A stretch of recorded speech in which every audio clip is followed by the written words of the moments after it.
You were unmuted.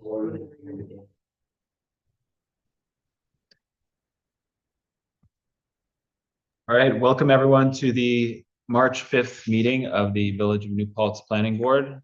Tonight we have some administrative business to take care of, and then 3 projects for application review.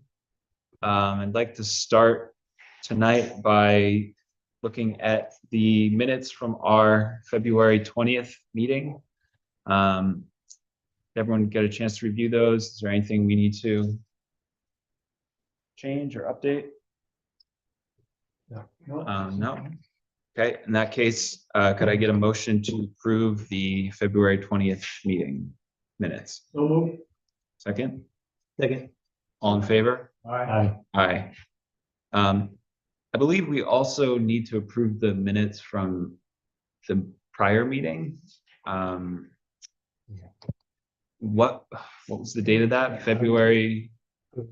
I know, I think it was me, Ellen, and Rachel, and so without Ellen, we still can't approve those minutes.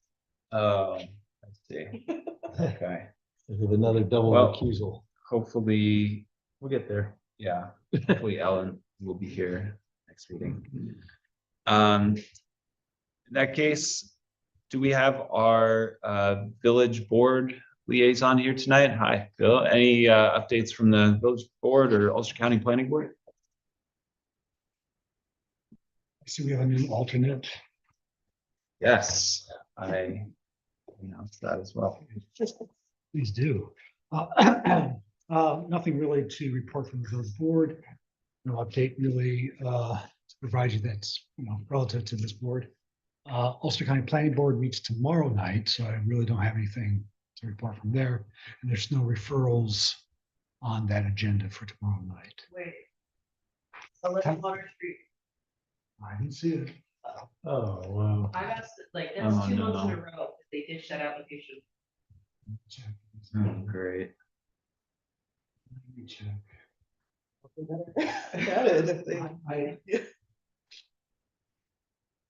I saw something. Tell me.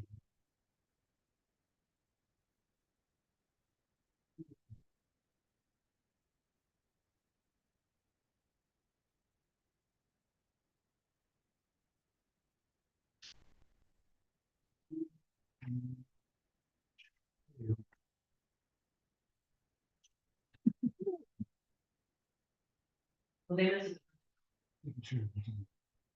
Okay, so yeah, that's about it. So you'll get a report. I can't vote, obviously. because, you're not allowed to do that when you're in the planning board. So, Yeah. if you have any questions? Oh, good. Thank you. Thank you. Next, I'd like to welcome our new alternate to the planning board, Nikki Nielsen. Thank you for volunteering. Thanks, Nick. Next, do we have any updates from the Environmental Policy Board relevant to the projects? Yeah.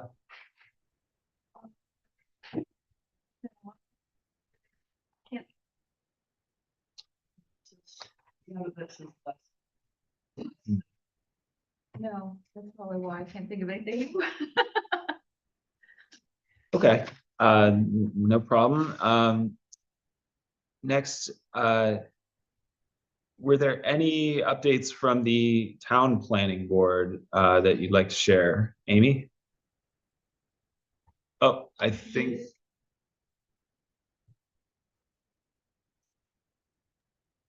Can you hear me now?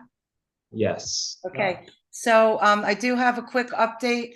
We just got a new application. They want to propose a Taco Bell, and they want to build a Taco Bell in the lot by Burger King. And that's really all I know. It's the newest proposal at the town planning board. Okay, thank you. Yeah. So next there is some discussion about the New Paltz Apartments that I'd like to bring to the table. as we all know, the public hearings finished last month after remaining open for a number of months. And we got a lot of feedback from the community. I'd like to just make sure that if the board has any specific concerns or special, things they want to highlight, make sure that are included in the, the next round of changes that we do so. And specifically, if there's anything that we need to ask our consultants to look at, to study, I would really like to, know that now so we can give them time to do that. Does anyone have any items that they want to highlight? Yes, I do. Yes. I'm concerned a little bit about how all of our changes and comments are gonna be collated. Because I know I'm doing mine on an iPad and got the DEIS downloaded into notes. Rich you're doing it on paper, right? So who's gonna put all that together? Like, how does that end up happening? Well, maybe Emily, you can. Well, so the next, what's happening right now is the applicant is doing two things. One is they're compiling all the comments that were received and like categorizing them and then providing draft responses to them. Of course, the final document is this board's responsibility, not theirs. So they're doing this work, but it's for you to review. So that's the comments. The other thing they're doing is they're preparing, this is a roundabout answer to your question, I realize, but they're preparing a new plan, a new option, basically, that they think incorporates the mitigation measures that will address a lot of the comments and concerns. So it's a whole new site plan. I'm using the term site plan loosely because it's not really to the detail of a site plan, but yes, it's a new conceptual plan. Yeah. So they're going to do those things and come back to us. And then, if we want there to be specific changes to the text of the DEIS, if that's what you're asking about. Yeah. Yeah, we'll need to compile that. So if we'll need to compile that into something that the board agrees to. So if you all are doing line by line requests or suggestions, yeah, we'll have to figure out a way to pull that together into something the whole board can review. If we were on one Google Doc somehow, something we could all edit or comment on easily and or edit, that would be great. Because both of our notes are handwritten basically. Well, I kind of think if we just shared those handwritten notes with them or typed them up and sent them to their lawyer, they would be the ones responsible for incorporating it into a final doc. You're just worried that they would ignore something? No, I would have to look at it before. Yeah, no, I feel like there's some basic, I have some basic differences with it, and I'd like to at least have, and then that's the way it always is, they're writing it, so they put out their view of what the possible consequence or possible results are. There may be other unintended consequences I think should be mentioned, or other things that, that I feel like in order to give like a full picture of what's going on here, I'm not going to put my name on something that says, well, I know that this is going to cause, all the students to move out of here and move in there, and then, all the rents are going to go down or whatever. If I don't think that that's the only possible outcome of the narrative of the situation. The thing is that the whole board has to agree to it, right? I understand. So we would have to, maybe, is it possible that we identify the sections that we want to go over and bring those comments for the board to discuss together? I'm just trying to think of the most efficient way to do that. Yeah. All right. Did you have a suggestion on? Set up all in PDF formats. That's not something you can dump into a Google folder and comment on. Yeah. But You can't really, like, it's so formatted that I think it would be impossible to just. As a Google Doc. I Googled how to do it. There was no way. Right, but I mean, did they provide a Word version? But that's what I'm saying. I don't think it's in Word. I think it's, because it's not just text. It's Right, whatever, yeah. Okay, so, I had another couple things. One is that, well, the town recommended and both environmental boards, the village supporting what the town said, which is that they want a new, map, assessment, wetlands map. And I'd like to, make sure that happens because, I mean, for example, the Army Corps of Engineers was supposed to evaluate the site. And I wanted to be included in that and it just never happened. So what does it say in the DEIS? Oh, well, we waited the requisite 45 days for the Army Corps of Engineer. They didn't show up, so we don't have to have them come look at it. So oh, Jesus, I just want to avoid something like that with the, you know what I mean? Like, because that seems like what it is. You say, hey, we want you to do this. And then the answer is just simply, well, we don't really have to do this because of X, Y, Z. And then that's their answer. But to me, that's not really an answer.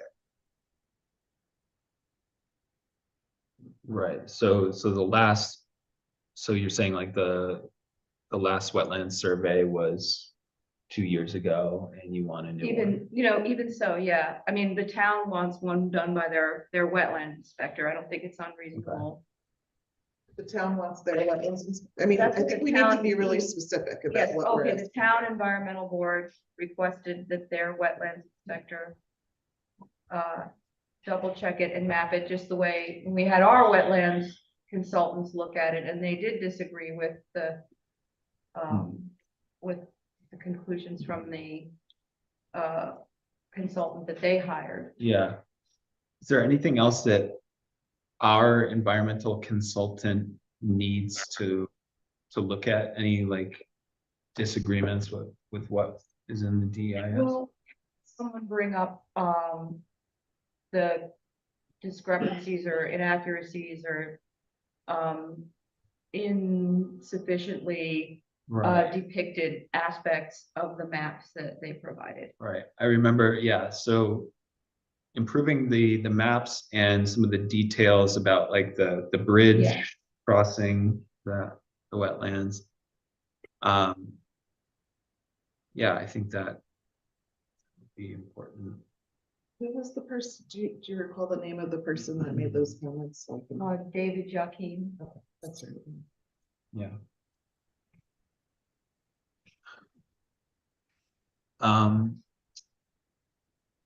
Okay, were there any other things you wanted to bring up?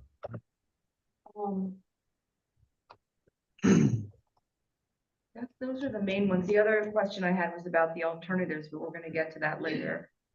I think there should be an agricultural alternative as well. Small I mean, farms. I think we're beyond calling for like cool new alternatives on the board's side, because the scoping document set out what alternatives they needed to produce, and they did that, and we decided it was complete. So I don't think we can ask for Oh, really new I alternatives. misunderstood. I thought that part was gonna come now, where we, No, well, we can talk about mitigation measures. Yeah. Okay. Well, one of the things that I wanted to bring up, which we heard from a number of people, is concerns about this only being for students. And so I think it would be appropriate for us to ask for some way of mitigating that through affordable housing, accessible housing, maybe different configurations of units, some with more bedrooms that are more appropriate for families.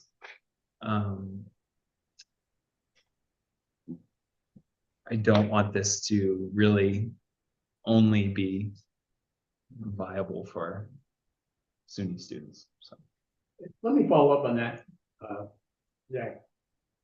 I'll be honest with you, I don't have any substantive comments about the engineering, hydrology, but certainly the part of the report that caught my eye right away was this ambiguity about, is this a student housing project or isn't it? We had a verbal presentation from someone on the corporate side that said, no, it's not only students. Yet, and if this is the wrong time for this, you just tell me. But let me just quote to you something in the DIS, which we didn't write. The developer wrote this. Quote, the objective of the project sponsor is to develop student housing to benefit SUNY New Paltz. Period. That's what it says. However, a paragraph or two later, let me quote, the objective of the project sponsor is to develop safe and affordable student housing and affordable housing in order to benefit SUNY New Paltz, the village, and the town. It can't be both. It's one or the other. Was sloppy editing, you might guess? No, I don't think so. I would like to, no, I don't think that's what it is at all. You don't think they just I think- added that in No, after it's just not said at all. students? Not at all. I think it's blatant obfuscation. They're not really telling us what they're gonna do here. Well, tell us. Put it on the table. And then we can react to it. I'm having a hard time reacting to this proposal because I'm not sure what it is. Now, let me put it in another way. One of the other things they go into great detail about is the impact on the project of police, fire, and ambulance. Their premise is, well, it's only 400 more people into the village. Well, that may be true, may not be true, Many. but it may be true. But it's not 400 people spread out over ages 0 to 80. It's 400 people in a specific age cohort. And experience tells me that that cohort generates disproportionately number of fire calls. And I'm speaking as a part of the senior staff in Syracuse for over 20 years.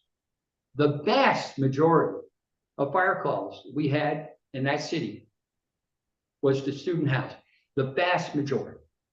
We had a whole fire station, staffed 24/7. The only place they went was to the university. Those 420 new souls are not going to generate calls the way the 7,500 people in the village, you know, across all demographics, across all age groups. It's going to be more, in my opinion, than they present to us. It's probably going to be more ambulance calls than they present to us. If we increase the population of this village by their number, which is over 5%, you could easily, quickly tax the ability of fire and ambulance to respond to calls other places in the village because they're busy over there. Could easily happen. They don't address that. They just say, well, it's just 400 more souls. Well, it is, maybe, but it's 400 souls of a particular age group. So they need to spend more time analyzing that. What happens when you add 400 18 to 25-year-olds into a village and you put them all in one place? What happens? They know what happens because by their own admission, they built this housing in other places. So tell us what happened at the University of RIT. Tell us what happened in Rochester. Or I can call the fire chief in Rochester and I can find out. It'd be better for them to do it than for me to do it. Yeah, I think that's a really good point. We And definitely need those. And Zach, you numbers. mentioned affordable housing. You know, we've invited the developer to come to the Affordable Housing Board. I'll invite him again. Look forward to them coming. The representation has been that they will meet the village ordinance. Great. Now tell me how you're going to do that. We don't have the details of how they're going to do that. All they say they're going to do it. You know, we've gone into some detail with other projects. We've designated apartment numbers with bedrooms and said that's the affordable unit. That level of detail will be required here, just because, in my opinion, we've set a very valuable precedent. And I think we should continue with that. If people come in, they'll do it the way others did it. Pursuant to the ordinance, they'll designate them. So, now, is this the time to say all this? I don't know. Do I write it all down? I can if you want me to. Or I think they can just listen to this presentation and respond to it. It's their job to respond. Our job to send them written comments. Yeah, I think this is the right time to bring those concerns up, absolutely. Well, speaking to that, early on, I suggested that the project was probably twice as big as it needed to be, and they should at least offer an alternative that cuts it about in half. I think they've heard that. They loud have, and I've clear, mentioned it yeah. many times. And I think they are either watching or will watch this. I let them know this was happening and they thought it better for the board to discuss amongst themselves, but they'll of course be interested in our feedback. I did my research. I want to check in with Amy, make sure she. Yeah, Sure, yes, Amy. so basically, the questions that I had come up with for this evening are pretty much piggybacked onto questions that the board members are already asking.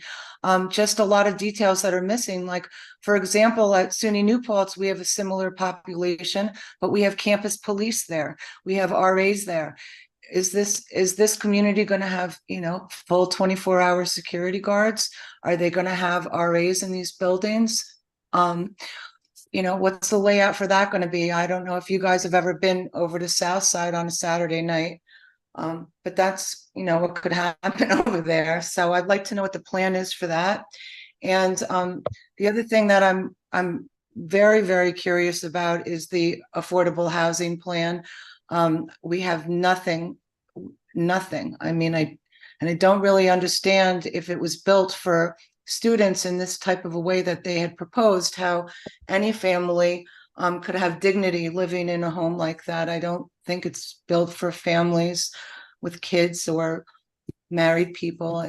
It's just not appropriate. So I'm sure that they heard that from the community, and I'm sure that in the new plan there may be some way that families with kids can live in this community. And hopefully there'll be some affordable housing, not just for college students that need affordable housing, but for a village and town of New Paltz residents, seniors, and people with children that need housing, and single people too. Working people who work in our community who need homes. So those are my basic comments. I'm looking forward to seeing it all come back. I do have one idea. I don't know if the board would like this idea or not. But I think it would really be powerful if this developer would be willing to make a model, like a diorama of the plan, whatever the new plan is, or something similar, so we could actually see the scale. And maybe we could have it on display so our community members can come and see it, and people really know what's going to be going on and what it is. So it's just a nice way that people can see it. We've done it for other projects, and it's just an idea. I don't know if they're willing to do it, but I'm just throwing it out there. Thank you very much. Yeah, thank you. There was one other thing that I remembered I wanted to bring up. I'm sure it's already in their list, but I think it's important that we ask them to follow the more rigorous setbacks, wetland setbacks of the town of New Paltz. And that was something that the environmental board brought up too.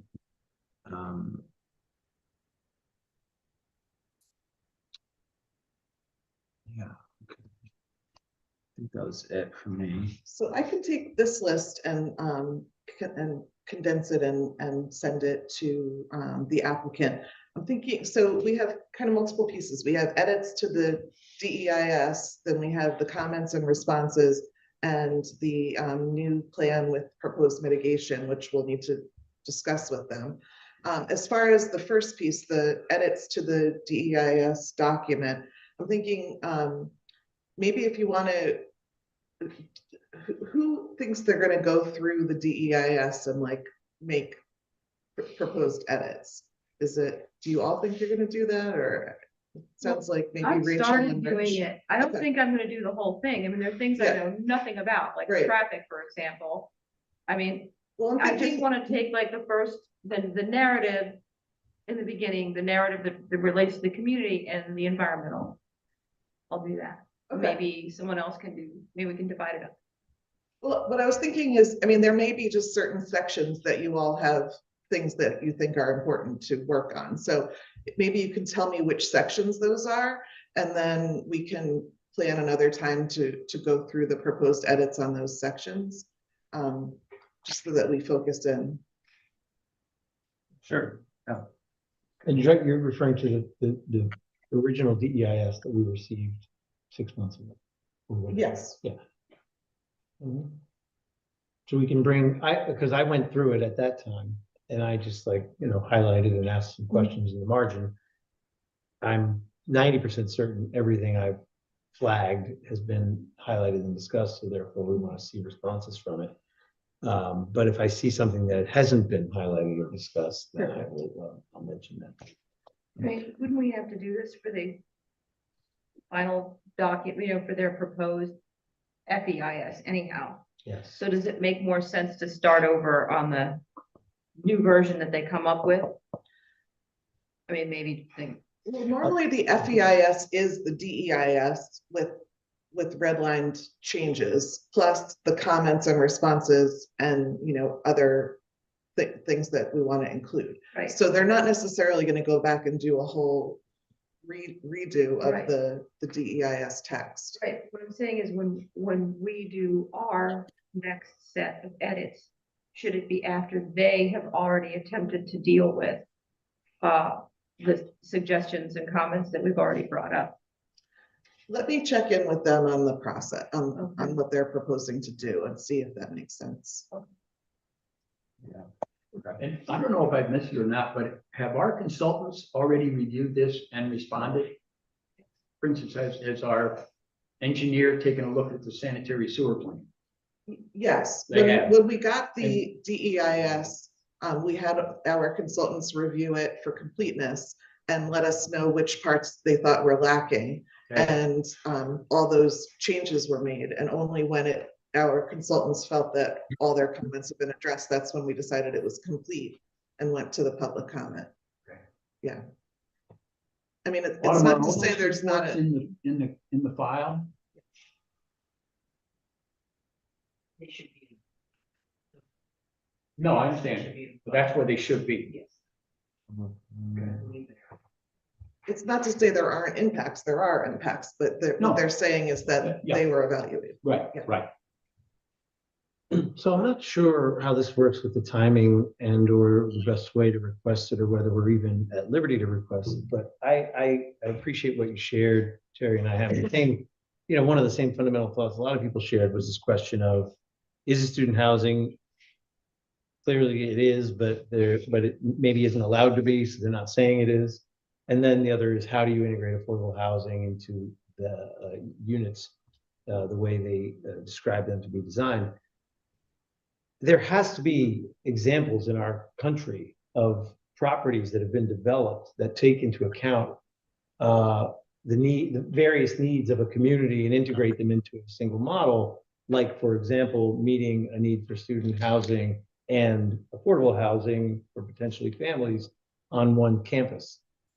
And my thinking is that they might come back with something that says like, here's the 10%, or the 10% will be sprinkled about, but then it would be a whole nother overhaul because we know that's not possible, that for affordable housing to be in a quad with 3 students, that's not the way it's going to work.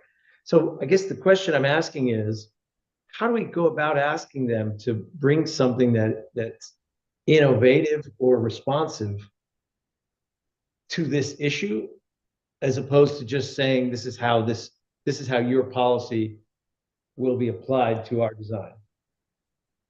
Because we don't believe that that's going to work.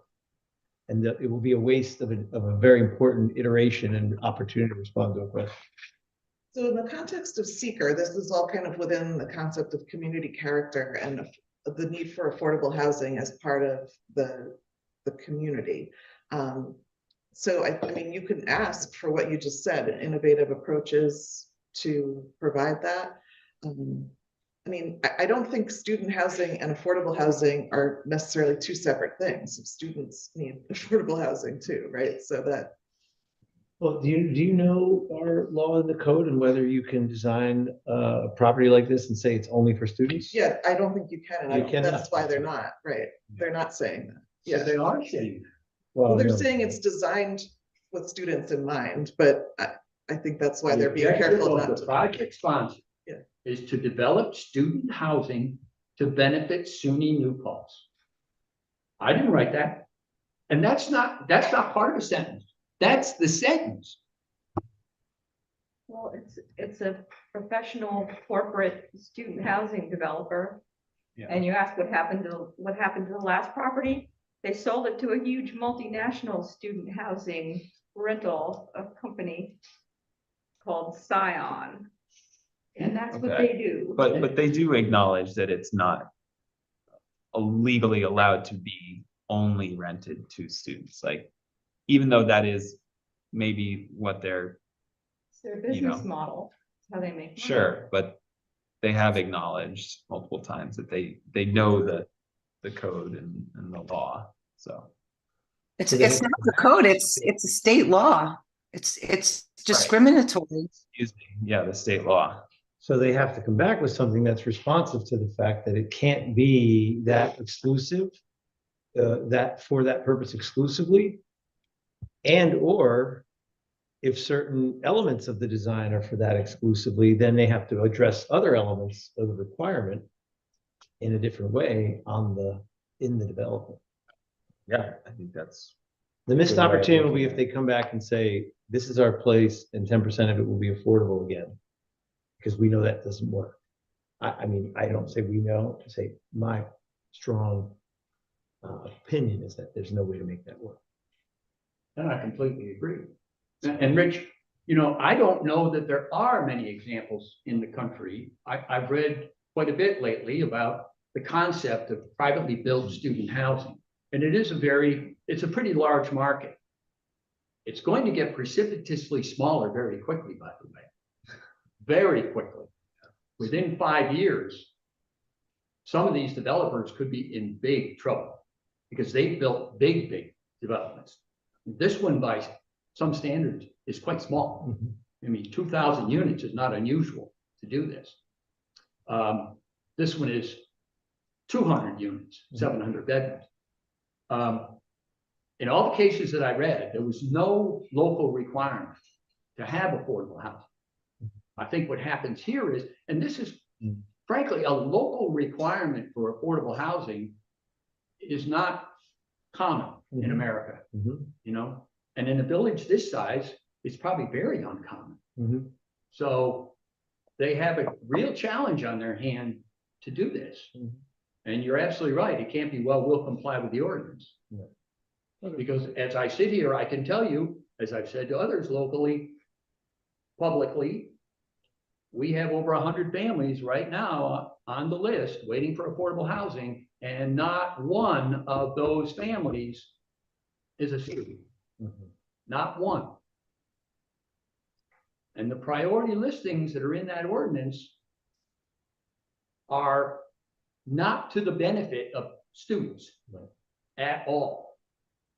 And we cannot jump over people on the list just because the property is built for students. We can't do that. We have to pick people based on their priority on the list, the date they applied and the priority points. That's it. And I don't think that we should be feeling bad saying that, because the college has all kinds of financial aid and these students get money for their housing, which they can give to their landlords or use for living in dormitories. And they can very easily come and live in apartments, and the money from their financial aid packages or whatever their deal is with the state university pays and helps pay for them to live there. They're Yeah, already that's- being That's absolutely true, Amy, and that all that aid will be counted as income. When they apply, that aid is income. We're kind of like the IRS, you know, the old statement of the IRS, you find a dime on the ground, it's taxable income. That's true here too. So I think Whatever's coming in the household, that's income. I got down what was being expressed, and I can try to put it into words to send back to the applicant. Okay, great. Yeah, and I think we should encourage them to watch the recording as well. Does anyone else have any points they'd like to raise before we move on? Okay. Well, if not, I'd like to move on to our application review. PB 2308, 5 Prospect Street. Oh, sorry about that. Skip one thing. First, like to have a public comment. Is there anyone here tonight that would like to make a comment before the board? Yes, please. Yes, that would be great, because then our microphone can pick up your voice. Yep. Hi. I'm June Wheeler. I live at 15 Prospect Street, and I refer in my note here to plans that you've already seen. So I'm not, well, you'll see. My husband and I were thrilled in 2012 when the late artist Natalie Minuski, having decided that as a family with 3 young children, we were likely to settle in and contribute to the stability of her Prospect Street neighborhood, something that was very important to her. So she agreed to sell us her beloved but falling down house at 15 Prospect Street. Interestingly, I had first become aware of Prospect Street even before I had a family or knew anything about New Paltz. Because back in 2001 or so, when I occasionally visited upstate from the city, the Trailways bus for a time was rerouted along Prospect.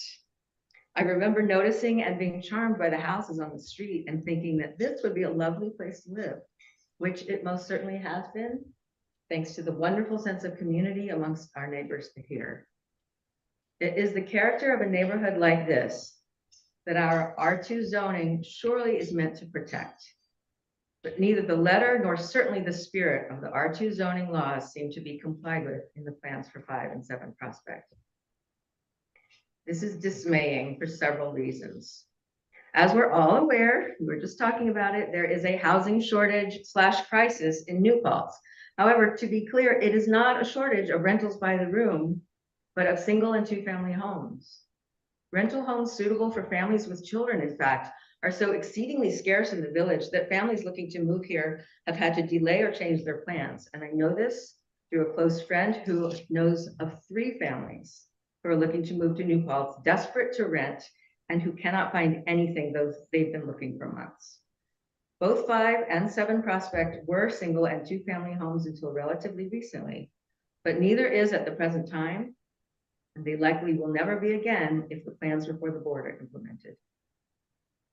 Most dismaying to me personally, but also extremely impactful to the neighborhood and indeed to the character of the village, is that part of the plan for 7 Prospect includes tearing down the large blue-gray century-old barn that is in back of the property in order to create enough parking spaces for all the proposed additional bedrooms. Attractive enough on its own that several photos of it are included in the Zillow listing for 7 Prospect. This lovely old barn provides a significant visual and aural buffer for the rest of the block, from the lights and commerce at the corner and from late night noise coming from the bars on Main Street. I sent you included pictures also from the edge of our neighbor's property, looking in the direction of the barn. You can see that the gap between our barn, Allison's house, is filled by that barn. So that would go all the way to the corner if there was nothing there. And also from across the street where the barn is visible almost as soon as you turn the corner from John Street onto Prospect. So if you look at those pictures and imagine a parking lot and headlights at all hours there instead of a barn, and perhaps you'll imagine how much it would be missed by us and maybe by the village as well. Finally, I've included 2 views of the barn in what I sent you, taken from our driveway, in which you'll notice days-old muddy ruts and puddles due to the downhill runoff from 7 Prospect that regularly floods the basement at 11 Prospect. That's our next door neighbor Alice's house, and then continues into our yard. This didn't used to happen, but has gotten considerably worse in the last couple of years, turning our driveway into a lake every time it rains.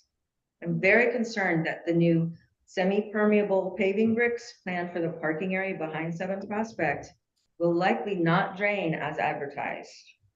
I believe the bricks are to be placed on top of another older semi-permeable layer. So that's semi-permeable on top of another semi-permeable layer. That's a tongue twister. That layering will become non-permeable as the so-called permeable spaces inevitably become clogged, right? As anyone who has a kitchen sink or a bathtub drain might be able to foresee grit, detritus. So instead of a peaceful, beautiful old barn, of which fewer and fewer remain in the village, we'll have more cars, more light and sound pollution, and more drainage issues. This seems short-sighted in the extreme. Zoning is for a reason, isn't it? We are an R2 district, but if local and state definitions applying to housing in such a district can be ignored or wiggled around, what is the point of them? I appeal to the planning board to consider how greatly our Prospect Street community values the character of our beautiful street and neighborhood, and how much we hope to minimize the negative impacts upon it of inevitable change. Thank you so much. Thank you. Yes, would anyone else like to speak? Yes, please. I'm Sarah Solomon. I live on 14 Prospect Street.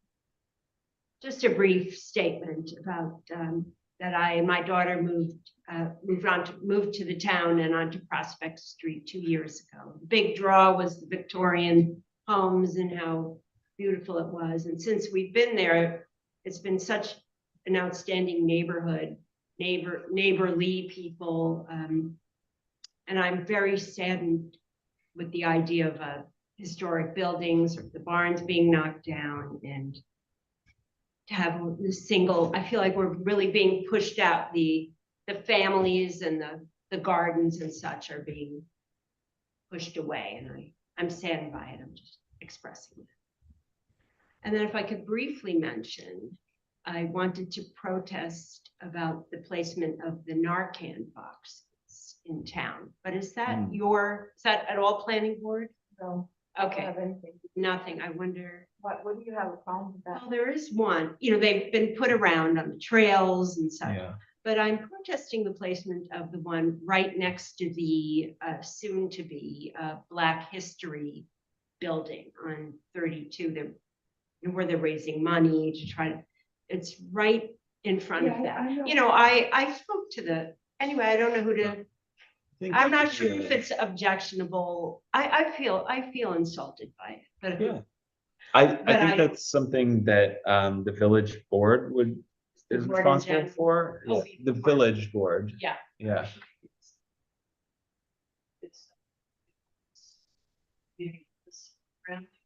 Oh, they're the people.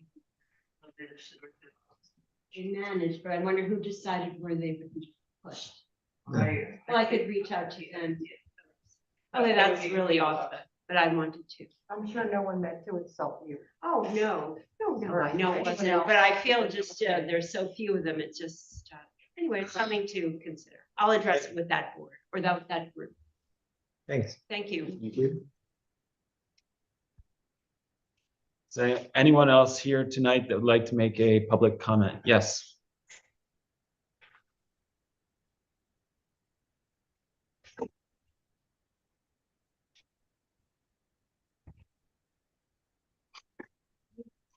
Allison Nash, 11 Prospect.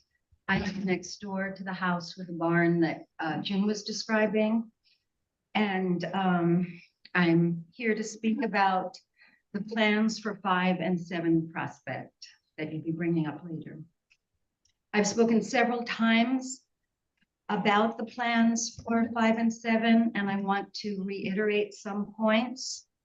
Overall, in conjunction with the single room rentals Mr. Surter already has at the top of Prospect, these projects are too big, bringing substantial change to the neighborhood, adding too many people and too many cars. Additionally, the plan for nearly doubling the size of number 7 creates a building that does not conform to the architecture of the gracious historic houses on Prospect Street.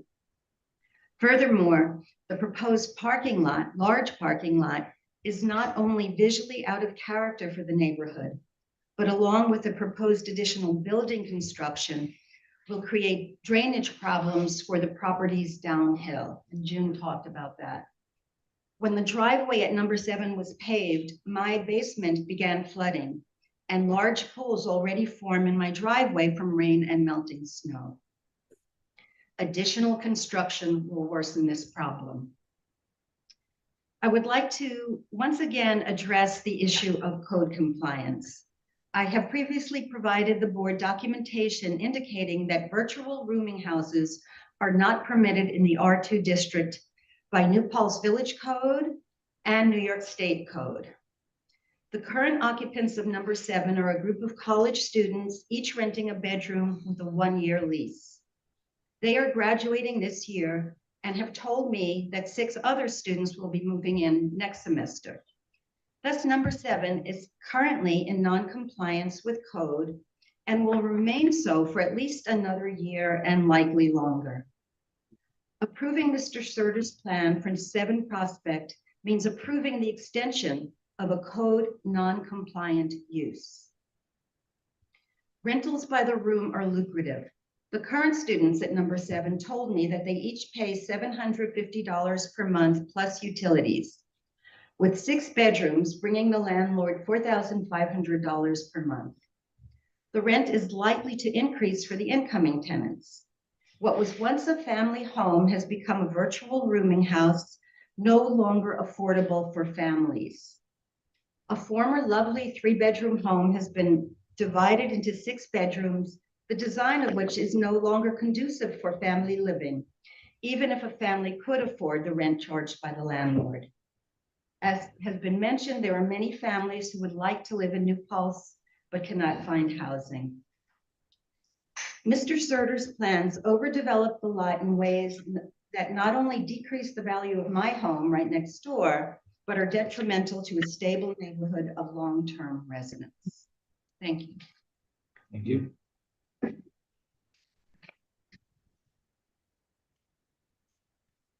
Thanks, Al. I have one for us. Would anyone else like to make a public comment tonight? Okay, seeing none, is there anyone online that wishes to make public comment? No, it doesn't seem like it. Just okay, in that case, I'd like to move on to our application review. So PB 2308, 5 Prospect Street, could you please come up?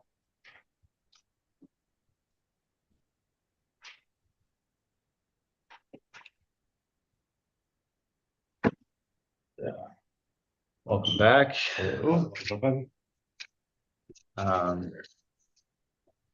See, were there any updates to the plans you want to Yes, tell us about?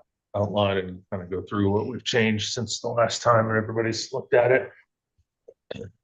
What we did was we reduced the footprint of the building and moved it to the southern end of the property to help minimize the visibility from the street side. And also to that end, we've also added a number of trees. We wanted to use the white spruce tree at 4 to 5 feet tall at the time of planting.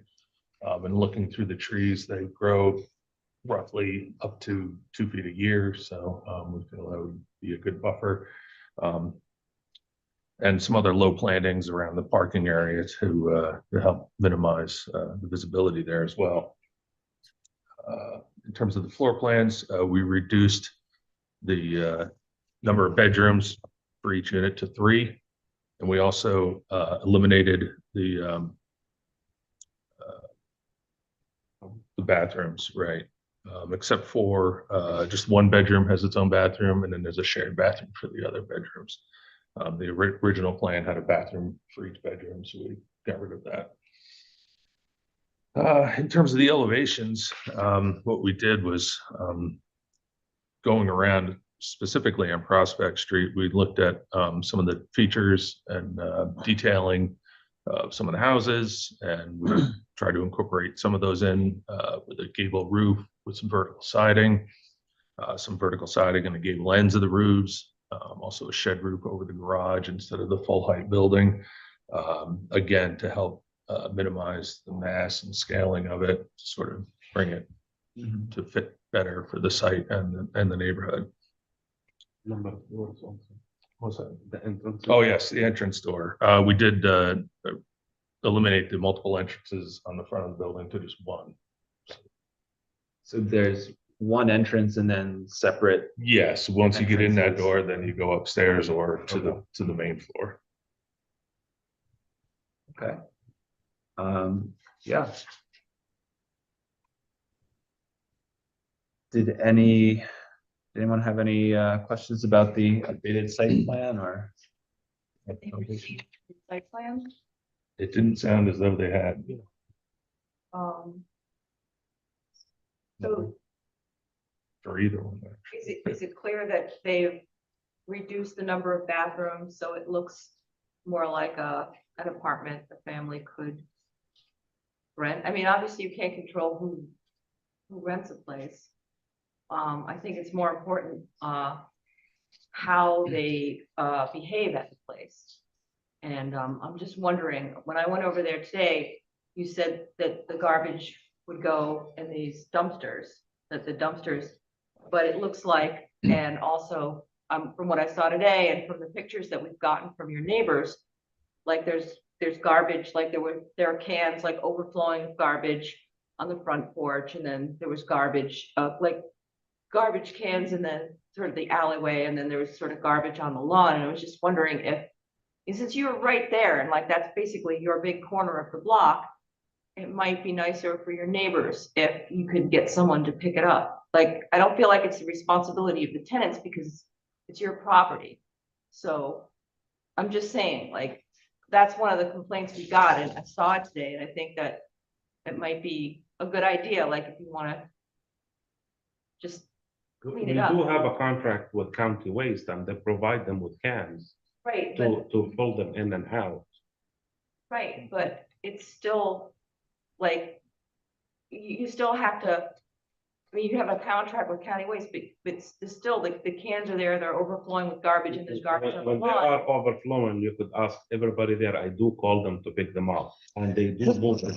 And if they are over the container, I make them bring them to the gas station where I have a big dumpster, will handle the overflow of the garbage. So that's, I already been doing that. Okay, I mean, I But guess do they listen? I'm not sure. right, but that's the whole point, like, it doesn't matter exactly why it happens. Yeah. It's still your responsibility and it's happening. So, I mean, I don't know, maybe send one of your employees over to take care of it or something, I don't know. Okay, it's something I we mean, need to it's address. just like, yeah, Yeah, it's that's gotta something- happen or else. Something we need to address for sure. And then have our engineers looked into the drainage issue that they brought up? The flooding? The from drainage issues referring to 7. Yeah, I think that's more regarding 7, and if we look at the lot coverage for 5 here, impervious coverage is 27%, so that seems reasonable. Will the driveway or any of the parking spaces be semi-permeable, or is that the other? Not on this, that's the other property, right? Right. And do you know what the current lot coverage on number 5 is? Interesting. I don't have that right in front of me now. I was It's just very wondering similar. I If it's mean, going to because increase the amount of impervious surface or decrease. one thing that we did do was in redoing the building footprint, we brought it into a scale that was much similar in footprint to the overall Right. size of the existing building. And right now, where it says driveway, that's all driveway now. So it's very similar and Right. I can Okay. certainly give you the percentage, but. Yeah.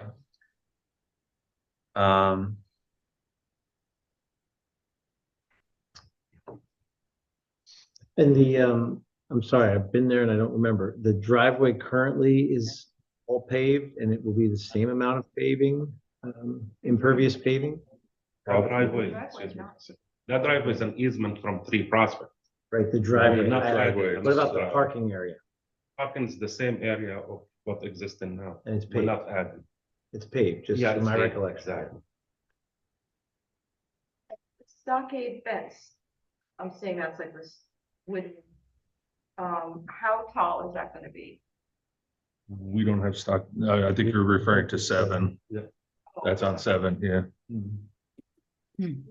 One question, that there looks like there's, and I might be mistaken, maybe it's possible that that's permitted, but is there the north side setback has like a turnaround area that Yes. enters into the setback? Right, so you could back out of the Is that parking paved too? space. Currently, yeah, I mean, the pavement goes pretty close up to the property line as it So it's stands now. pre-existing that way? Mhm.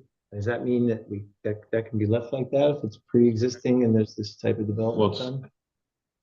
That would apply to, well, the building inspector looked at it and said it was okay, so. It's my understanding that parking can't be within the setback or outside of the setback areas, but driveways and drivable areas can be. That's probably the interpretation, but if the Mm-hmm. building inspector looked at it, yeah.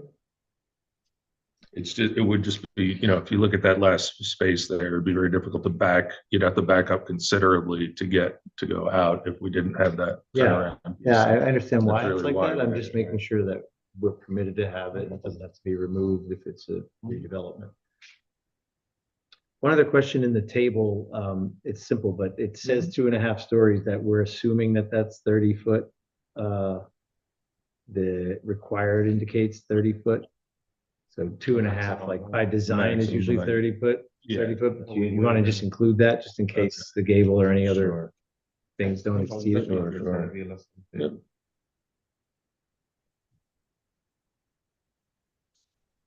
Sure.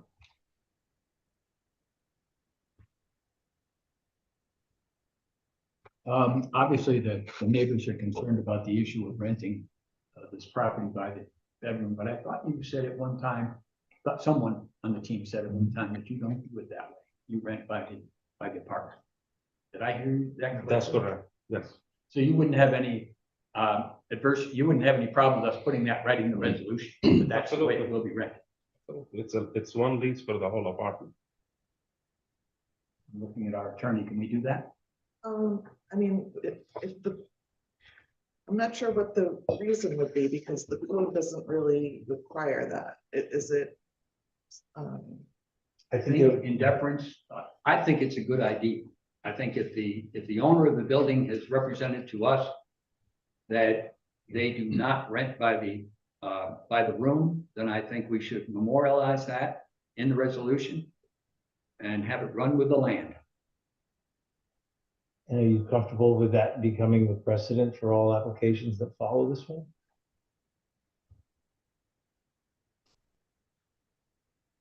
It's a good idea to This, see these.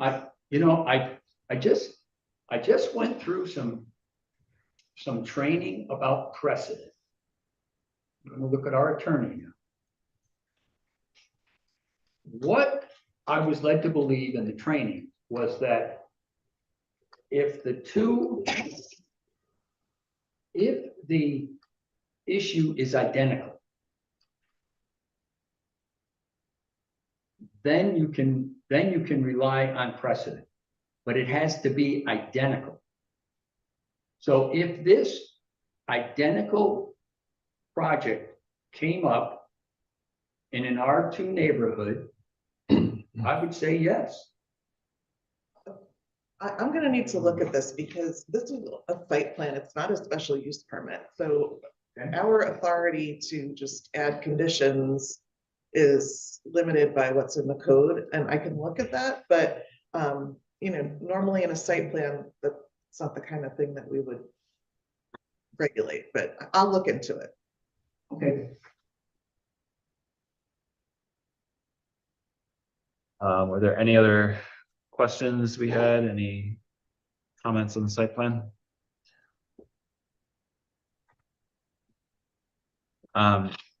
If not, I'd like to get a motion to schedule a public hearing.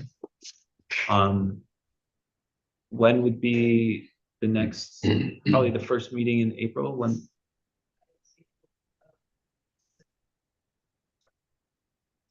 Sure. The eclipse. 8th.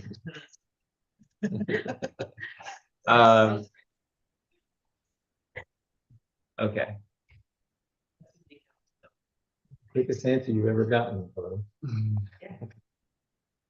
So in that case, I'd like to get a motion to schedule the public hearing for our April 2nd meeting. Second. All in favor? Aye. Aye. And let's see, we already referred this to the Ulster County Planning Board. Yes. Yes, we did, and, okay, so I think that's all we can do for now, and we will see you at that meeting for a public hearing. Next, we have PB 2309, 7 Prospect Street. Okay, and Yes. yes, just take us through any. Yeah, on the site specifically, we took another look at the parking layouts and what was possible there to minimize any type of impact to the neighbors by turning the parking so that the cars aren't facing the neighbor property, and also pulling it back as far as was feasible away from the property line. We've also included a number of trees along the northern property edge and some low planting in front of the parking area, between the parking area and the street.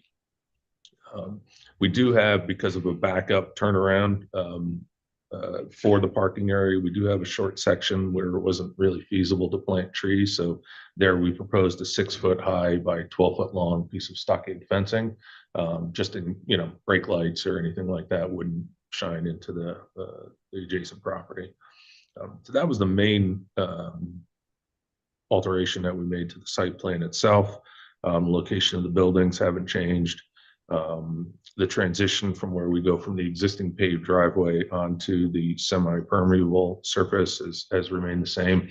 And I did want to clarify that any of the pavement that's there now is being removed completely. I know one of the neighbors was, for some reason, under the impression we're putting it over the existing pavement, which is not true. All of the pavement behind this, basically from the face of the addition back, is going to be removed completely and replaced with the semi-permeable system. So that's what we changed on the site plan itself. For the elevations of the building, we took a really close look at the buildings and the addition and how they were going to come together. And we want to, in an effort to sort of make them congruent and make them feel as one structure, which it ultimately will be, to remove the aluminum siding from the existing building as it stands now, and the roofing, so that all of the roofing will match with an architectural style shingle and a nice, probably a vinyl siding, but with trim around the windows and doors and things to sort of accent it a bit, and also make it all look congruent as well. So that was the main change. I want to also say too, from the street side, we're not making any changes or anything to the existing building that faces the street as well. So, and that's remained that way. So that's really what we've changed on 7. Okay. So you're still not proposing any changes to the structure of the existing building or really any of the driveway that you see from Prospect Street? No, only that it would have new updated siding and roofing Yeah. for the existing building, but the layout of the building wouldn't change.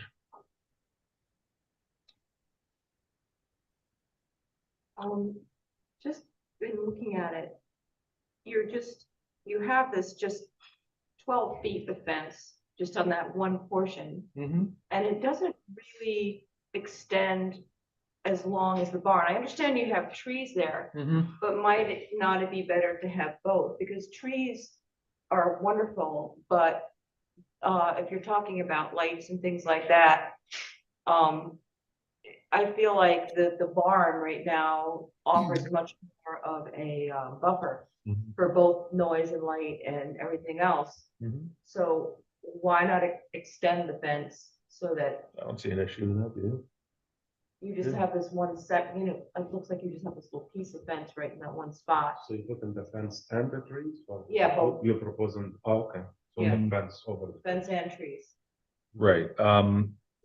We can certainly extend the fence on either side of where it's shown now. There really isn't room to put fence and tree at that one particular center section though. So we would probably leave that alone and extend the Okay, so fencing it'd be just longer. Fence, but then. Yeah, but then on either fence side, we plus trees on keep the either trees side. where we have them and extend Yes. it. Yeah. Sure.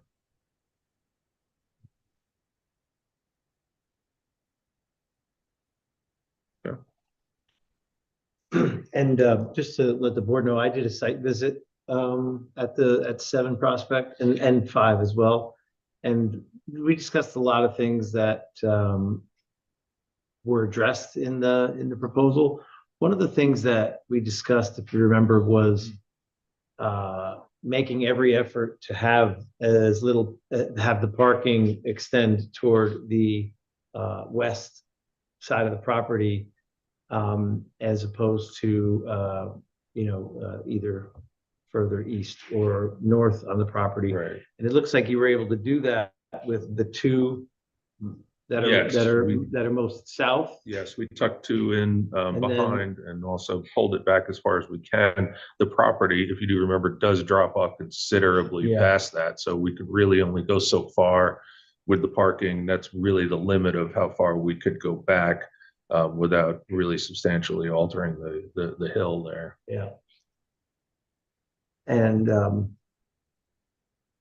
it's kind of small, but it's funny, it's the same as the other one. I'm trying to figure out how to get any movement out of the setback and make that tree line be more complete and that fence line be more complete, but there's nothing you could figure out that would do that. Right. We It's do like have 6 feet. we have the minimum number of parking spaces required by I zoning. So understand. we're not What I'm saying is adding just excessive. if that barn were replaced by the continuity of tree and or fence buffer, as opposed to tree and fence and then tree, it would be more attractive and it would be maybe more effective if we're both in a continuous way. More effective at sound and light. And so I was just trying to examine like whether there's any way to do things more west to try to bring that over, but I can't, I don't have a recommendation for it. We did look at that. I tried to do as much as I could to the 2 spaces behind the building was really all that we could get before that hill started sloughing off on us. I even looked at doing a diagonal one and it wasn't helping. It was just not doing it, so.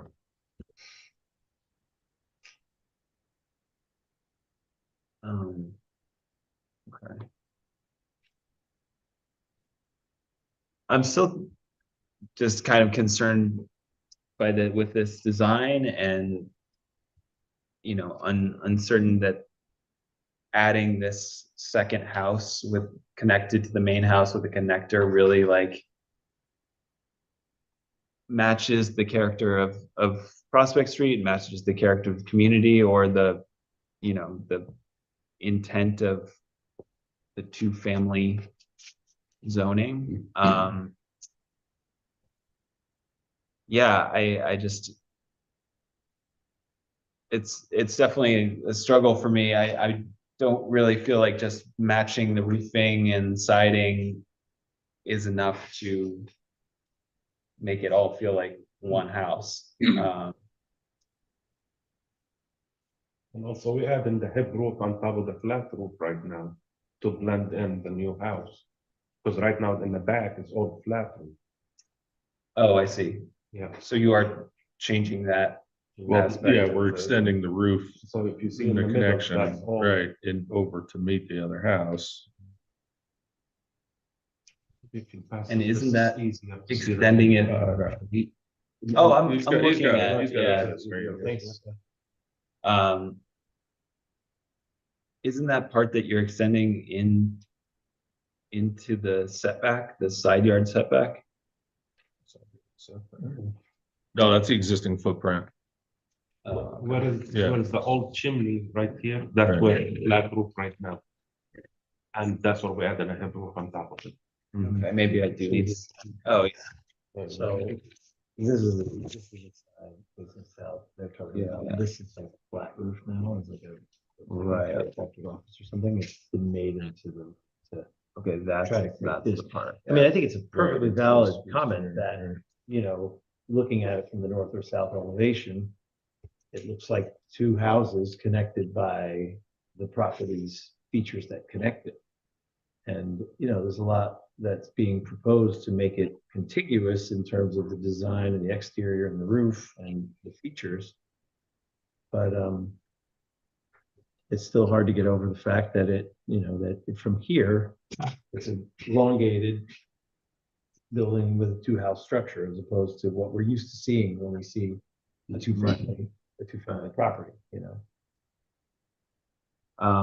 And looking at the bulk table, you're saying that this will result in 29% lot coverage, and that's only 29% because of this permeable surface, right? To some degree, but it's 31 now, because of the paving that's on the property and the Yeah. barn, by removing the barn and the paving and using the semi-permeable I guess surfacing. I mean, I do think that will help a lot with the runoff, the drainage issues, but just in terms of the size of the building itself on the lot, it feels a little large. I mean, we're talking about 9 bedrooms total. And any runoff of the new building or the old or the new building is gonna be pushed to the back, not to Prospect. Right now, through the driveway is gonna be run to Prospect. So the water will be draining backward to the slope of the property going to the back. west. To the west. So that will eliminate a lot of water runoff of the property.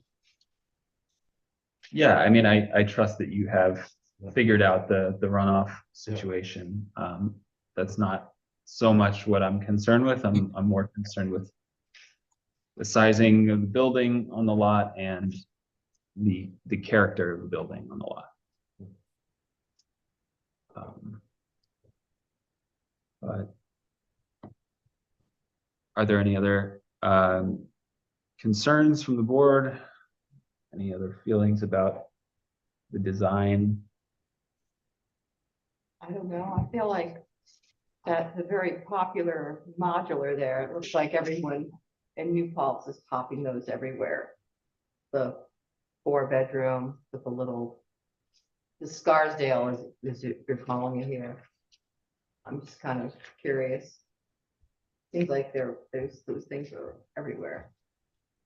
Don't you have one just like it next door to it? Just like this? I'm not sure. No, I don't think so. I'm not The sure. building, the, On, is it 3 Prospect? yeah, No, Three Prospect, this a little different. different, totally. I don't know. I feel like this. Can you just point to where the existing building ends? Is it this that the flat roof No, ends? it's actually right there where that line is right there. This thing comes up to there. Oh, right? existing goes, that's Yeah, that line. yeah. I mean, See, that's part of the other thing about this, is that the existing already comes to here, so this whole thing is an existing piece of the original property, and then this becomes, and is there any reason that there hasn't been a consideration to start the new house at the conclusion of the existing structure, as opposed to adding that additional width of common entrance that makes it, that just continues to stretch this dual entry segment? The reason we did that was so that there was a common entrance point for both residential units. What exists in the layout of that formerly flat roof segment? There's a bedroom there now that we're gonna be eliminating. If you look at the site plan, there's Then what, there's a becomes an dash line entryway? that's gonna become part of the entryway into that front unit. And I'm just trying to make some incremental recommendations that I think just continue to move it to something that feels a little bit more contiguous, that feels like it has a little more integrity as a single building. And that's, I think, the feature that's the most offensive, for lack of a better word. Or at least could afford, I'll say it in an assets way, it could afford some of the better and most improvement. And it would also change the coverage by some more. It might even help you fix your parking problem by a little bit. Because you'd be gaining back. So if you could add a spot. You'd be gaining next to- back whatever the width of that common entrance is, which is probably 10 or 12 feet. So am I hearing that you don't want any common entrance for the two units at all, or? Well, I don't know, I mean, they Or could is it have you just separate couldn't it different be in the existing, couldn't it just, that doorway just exist in the existing structure and Well, just shove the whole thing over? I mean, we and don't leave? need to have a common entrance for the two, but I felt it was preferable as a two-family house to have one entrance point for both of them. Well, here you have two entrances because the second home also has an entrance. Right. Which we could eliminate that door if need be, Then that you would know, probably look off. well, awkward we too. could put a window there. Yeah. But couldn't you put the common entrance immediately? I'm showing off my directional abilities tonight. Immediately to the East. left.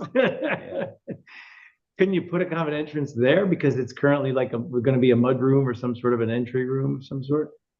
So if the common entrance is an issue, you guys okay with two separate entrances? We okay with removing it? Well, I want to think about that because I don't know if code requires a common I don't entrance. think And so, no. what I'm most focused on is we could Yeah. shrink Yeah, that would shrink it. the accordion of this house by 10 or 12 feet. We could Exactly. add more room to the west, Yeah. potentially to accommodate a little more, another parking spot. Pick up another parking spot. We there, could sure. make it so that it doesn't look like, a kind of a thing, a little bit different. That's At least a possible. little, it's gonna be an Yeah. improvement. Intelligent. Mhm. Yeah, that's fine. And I was at a site visit, I'm sorry I didn't mention it before, but elevations are the only way you understand what this thing's gonna look like. Yeah, common entrance could be eliminated if you guys okay with it, we're fine. Yeah, I think I would prefer that. Okay.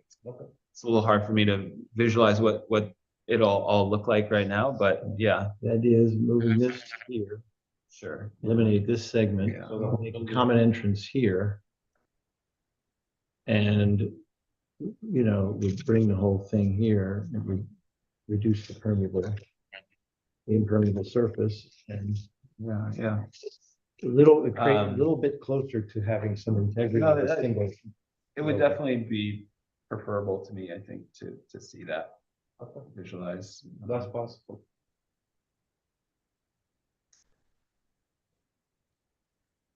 Is there anything else we need to discuss on this plan for now? No, And could we see if there was any way that that could create the scenario where the north side could be some kind of contiguous landscape fencing scenario as opposed to the interrupted version? What do you mean by interrupted? What do you mean, just? Today, it's, the current plan is it's interrupted, it's trees and then the fence segment and then trees because you needed to have that. Oh, yeah, I mean, Is it possible certainly if that there's making room this there, change yeah, could make more room? right, So that you wouldn't have that and it Sure. could be, absolutely. it No, could I understand what you're maximize saying. the, Sure. the replacement of the That's it. barn in Mhm. terms of its visual and audible or whatever obstruction. That's for sure.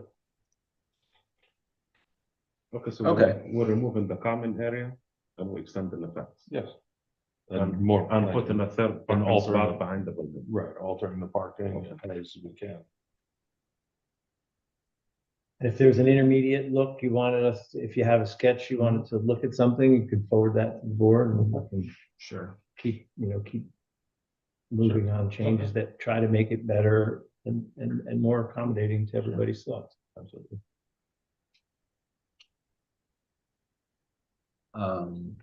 Yeah, well, I think that's all that we can do at this meeting then, and we'll look forward to Sure. seeing those plans and. Okay.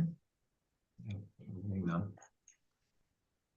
Thank you. Very good, thank you. And we can also have the public hearing for 7 at the same time. Well, in order to have the public hearing, I think we really need like a final site plan that we all agree on. So right now, I'm not comfortable scheduling that one like at the same time as 5. I think 5 is further along. But maybe we schedule it at the same time. We have one more meeting. We could bring it the next meeting for you guys to look at. If it's possible. Okay, you're saying if it's ready, you want to show us next Exactly. meeting. And we could schedule the public hearing, both of them at the same time. I mean, if it's ready, like with enough time for us to review it before the meeting, we can try to schedule you. I can't, guarantee that right now. Both properties gonna be served the same people and we're gonna send letters to the same people. So I'd rather have both properties at the same time. It can be hard to get the notice in the paper, just in that 2-week span sometimes, right? The only option to do what, I'm sorry. to We interrupt. might need to push both. I was gonna say the only hearings option to yeah. do would be to move 5, not to make 7 work next week. Okay, so move 5, then maybe farther, and we'll do both of them farther. If it's possible, I'm not trying to tell you, I'm sorry. Sure, I'm just if trying you'd to- rather I'd rather. reschedule the public hearing for 5 to be later in April. Yes, and we could do 7 at the same time, if it's possible. Okay, Because it's the same neighbors, same people gonna be in, so no sense of sending 2 separate notices. yeah, in that case, I guess, like a motion to schedule the public hearing for 5 Prospect Street to the second meeting of April, which is the April 16th. So the motion is to amend the former resolution to move 5 Prospect to the meeting of April 16th. Correct. That was my motion. I'm sorry. All in favor? Aye. Aye. Okay. So motion, your public hearing will be April 16th and we will see you with the. Right. Thank you much. Sorry Thank you. about the interruption, but thanks. Yeah, no worries. Thank you. Thank you. Next, we have PB 2403, 27-29 Main Street.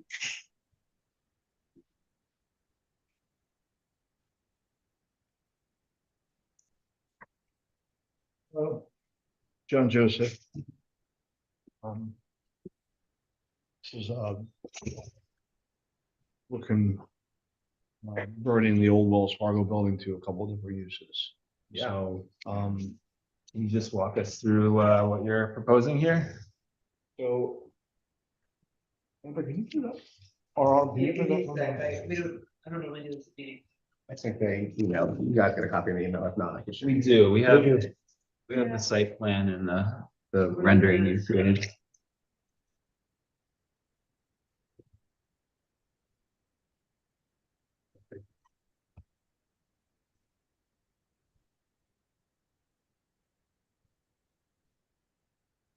own the bank now?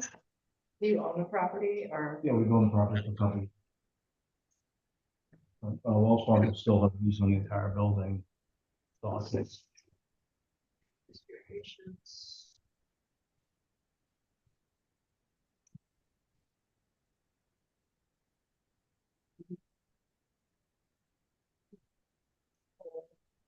And that includes the other building, and you're gonna look, so this is all like sort of considered one property then, the Wells Fargo building and the Yes. building where the liquor store is? Yep. And is the liquor store gonna stay there or?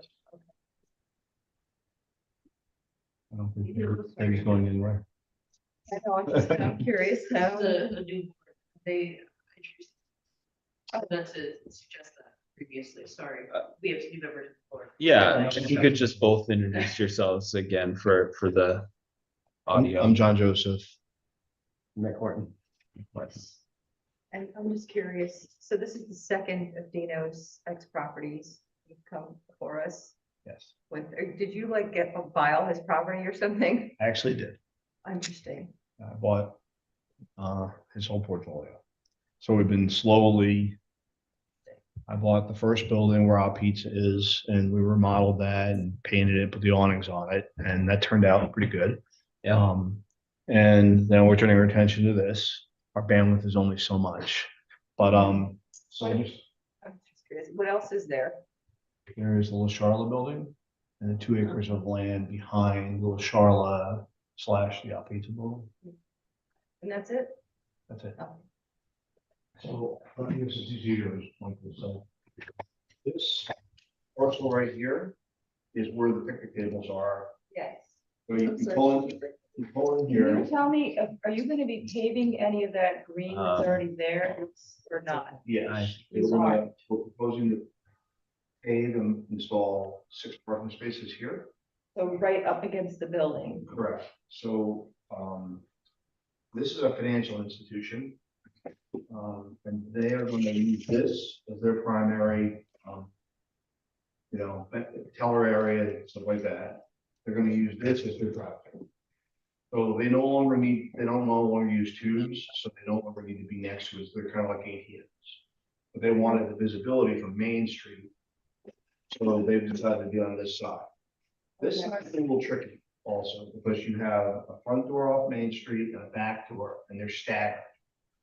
In addition, Main Street slopes down, so the finished floor is about, up almost as much as 8 or 10 inches higher, so I wouldn't be able to get handicapped access if I was to break it up into little slopes. So what we had to figure out is how to get a larger tenant for this space, for those obstacles, and then this worked out with them using this space for their main entrance. Is it like the big safe deposit box and all that in the larger section? It is. Are you gonna move that or? We're gonna move it. But it's actually not structural. They're only safety deposit system. It just looks like a very large, impressive door. It is. Would you like it? Oh, It's, interesting. well, Nick can tell you a little more about the building and how hard that's gonna be. Yeah, so I don't know if you've seen pictures of it historically. So the middle section where you see Bank of New Paltz on top is actually from the late 1800s. So 1892, that bank moved in there, and it actually used to be a 3-story building. At some point in time, they knocked it down to 1 story. In the 1950s, they put the right side out, and in the 1970s, they put the left side out. So the engineering of the structural side is very complex in there, because it looks like they re-engineered something different every time. But that main floor from the 1800s where the safe is on is actually all wood, except for a concrete pedestal they dropped that safe onto. And there's an article in the library somewhere that said they brought it in on a train and then like 4 horses dragged it into the bank. So it's gonna be fun to get out with that wood floor. Interesting. That's carpeting. There's carpet coming. And can you tell us about the rest of the site the changes that you're proposing? Well, I don't know if you can put this up. So what we did was, we went to the Historical Society and showed them how we're gonna lay it out. And what they wanted us to do is use the brick, the existing. No, this is gonna be the side of the building facing Oh, the I east. see. Okay. So, what the historical society wanted us to do was take, the limestone, match it as best we can, wrap it around and incorporate some of the existing brick and the limestone to allow for the new financial institutions, entrance. Oh, I see. It's gonna, there, oh, I get you now. It's gonna be on the side and then. And then there'll be a landscape strip in there. Oh, God, it's a good tiny little strip.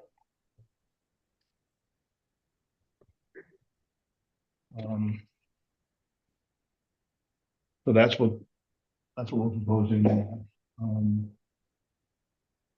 We also proposing 3 apartments below the liquor store. And we can go through Alex's review. He talks about it being in the basement, but It kind of is. well, so it's open on 3 sides, and your definition of basement, it really doesn't meet the standard. The definition of basement is like, says it's closed in on 4 sides, so I don't know if it's basement. All floors, all 4 sides have to be subgrade, below ground level on all sides to meet basement. And that's actually at grade. You can talk to Alex about it. I think that the way he interpreted it benefits you, though. Yes, I think so. So- Yes, I do. Yeah. I just want to clarify the Which was- definitions used in here, just to make sure we're on the same page. Yeah, because there's funny stuff about what's allowed on the first floor, and I Right. think, so. So, I mean, I didn't bring it with me, but I've been trying to rent the space for years now. I even had a veterinarian turn me down. No one wants to be down there. I mean, I got a letter from Matt Eiler, who's a local broker here in town, and Mark Stryker's been trying to rent it. And it's unrentable. It's been vacant for 20 years. His office. It was a bank. It was part of the bank. I remember that was a doctor's. They were Well, beneath the liquor store. beneath the liquor store, the plans I have show it as a bank. It was loan processing. It was built as a bank in 1987, I believe. I have the plans. I believe you, except I know it was a doctor's office. Yeah, look, I don't know about that. All I know is.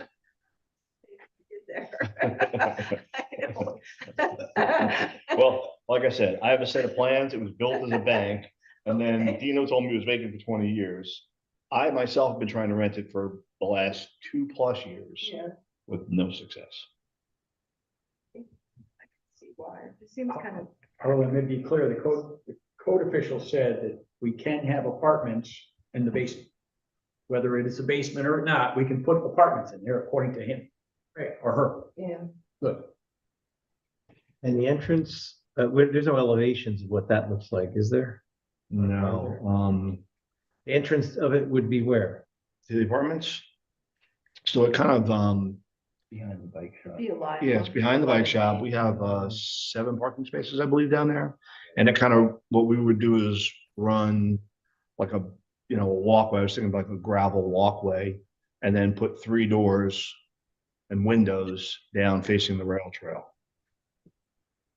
So my main concerns about that, property, I'm not looking at it right now, but there's 2 chestnut trees back there. They're, I mean, 2 of maybe 6 remaining trees like that in New Paltz. They're both right there, directly behind the bike shop. So I just want to make sure that Are they those are, are they behind the bike shop? Because there's a couple trees. yeah, Are those the 2 chestnuts? large, yeah, they're beautiful and they produce chestnuts every year. Or we don't intend to cut any of the trees. There are some standing dead in there. I hear you. I know even if you're not planning to cut them, I just want to make sure that they're protected from construction equipment, whatever, that they're very they're very old, valuable trees. They're exactly right behind the bike shop, right? They're not on Correct. the rail trail yet. Correct. Yes. But you would be going past them with your equipment or whatever you're doing. Yeah, but it's all paved. We'll make sure that Yeah, they're not you damaged. just worry about. And we actually went to the Shade Tree Commission. And they asked us to do some stuff on the lot across the street. So they gave us a little plan which we can incorporate. They wanted a maple, a red maple here. I'm a little concerned about the wires, how close they are to the wires, and the power company will come and make it look ugly. The other trees were red buds, which are fine. They don't grow that tall, so I can incorporate them into this plan. He wanted another maple here, but there is a drainage structure, and I'll have to get Blue to come out and look at this. And I don't want to be too close to this and have the roots all potentially disturb it. But apparently there were some maples or things on the property at one time, and they were all cut because of, whatever reasons. But the red buds are, they don't grow that tall and they won't be intrusive, and you can trim them up. And we, like I said, we can incorporate that. The other thing Alex talked about was,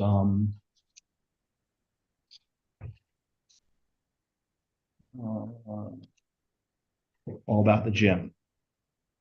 So that's another question we have. We classified it as retail, but in the zoning, it's coded as something else. Entertainment and recreational use, when I look at it in code. And then when you look at it in zoning, it's indoor sports complex, but when you look up indoor sports complex, that gets a little weird too. I just need to clarify what retail to recreational use to indoor sports complex would be. Classifying it in retail and service business, because I don't want to speak for Alex, so you should talk to him about that. Yeah. But All I'm trying to figure is what are we supposed to do? Because if it's service retail, then I have to go get an area variance. That's what it's finding. Yeah, okay, because it's over the 3,000 square feet. Exactly. Okay. Yeah. It's this kind of strange interaction where the Gateway District refers to the uses that are allowed in the B2 district. Yeah. And so you have to try to kind of read them together, and the use table doesn't line up. Yeah, no, I know.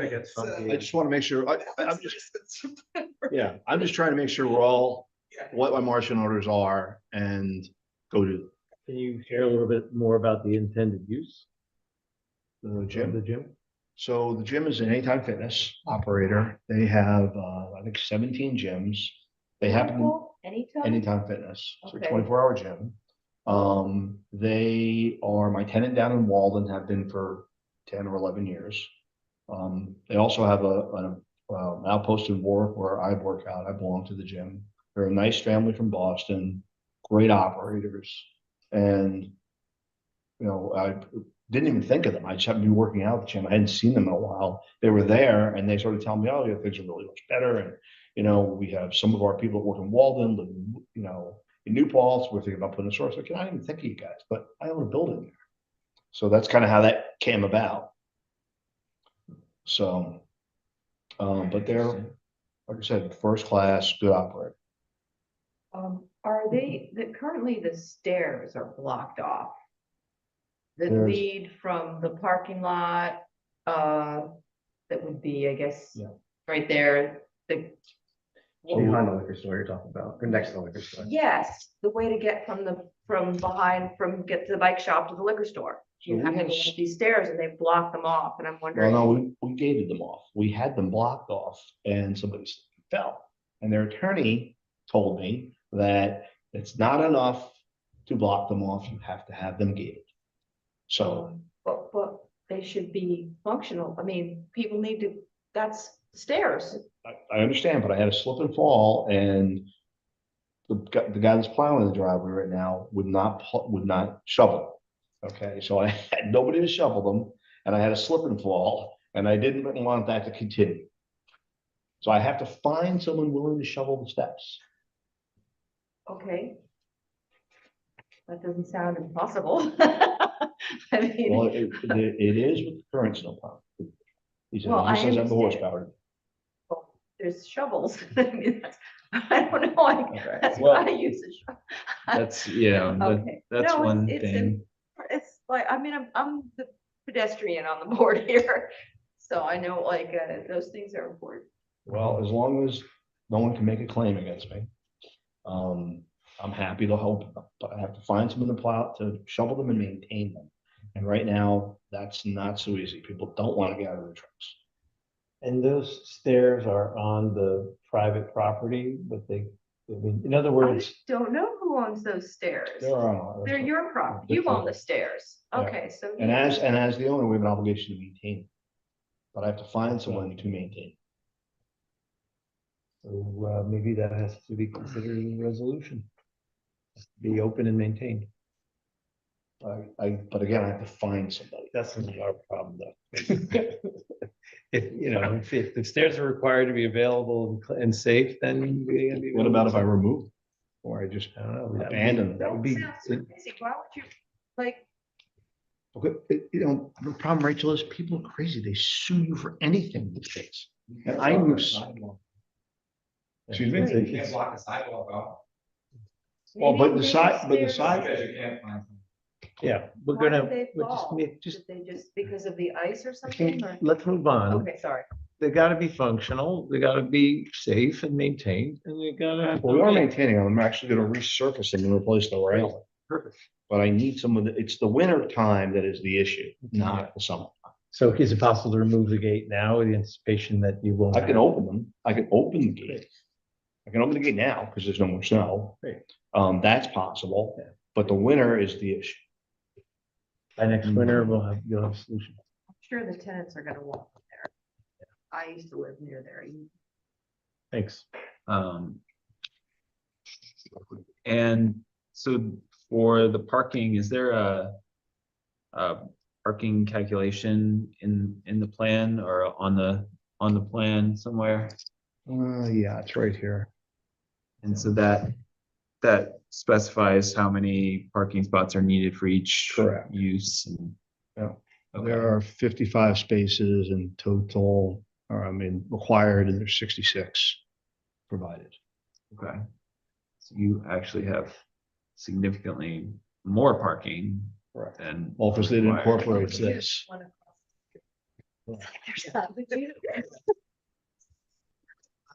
I own that too. Yes. I've noticed that sometimes it's closed off as well, just. It's not been closed off in a couple of years. Wow. And what is the basis of the calculation for the gym? Is it the total occupancy or? has that- No, it's like per the code. Let's see what it says here. The gym requires one space per 200 square feet of gross floor area. And you did it based on the requested, On the gross the floor. area. requested variance size that you want to build, the 5,900. Correct.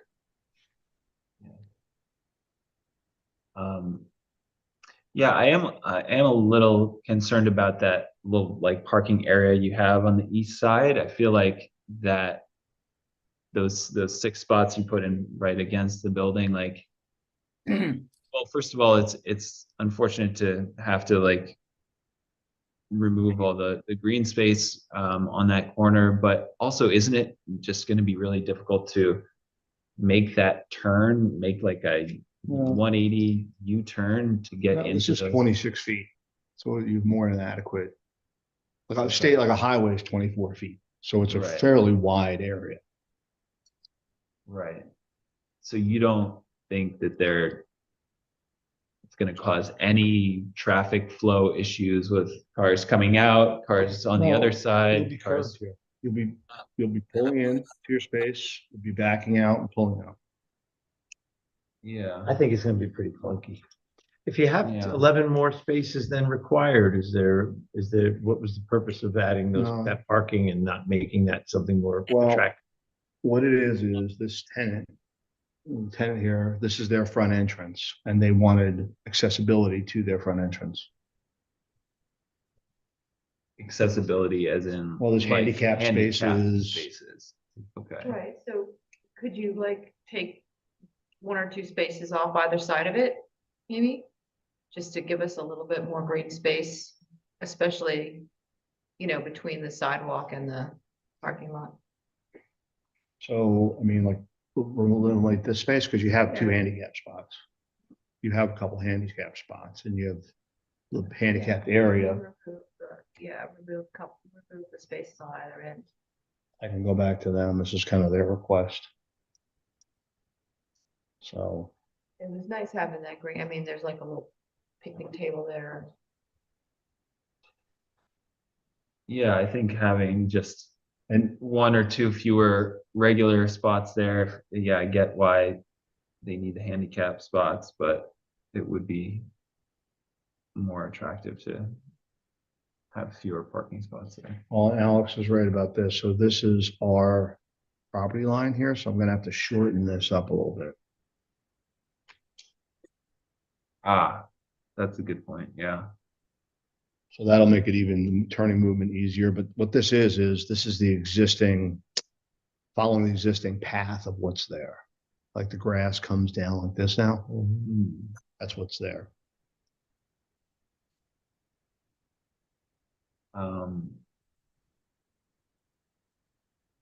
And, you know, the other side, although I have 11 more spaces than provided, they're across the street. So they're really not convenient to the users that are going to be here. Now, they're going to ask employees to be parking across the street. But these existing uses are going to, you know, require Which would be activity, the primary gym entrance. probably the back entrance. Will the front be used for the Main Street? It'll be entrance open. be used? Yeah, it'll be open. The gym layout allows for the people to come in from the front or the back.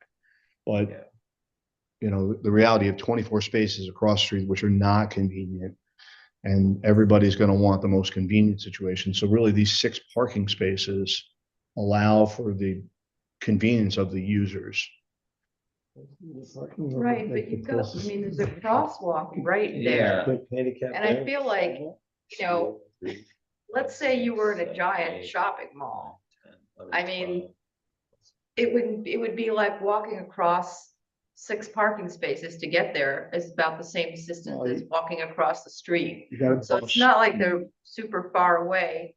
And I feel like the green, the grass there, that it's just, it's not worth it.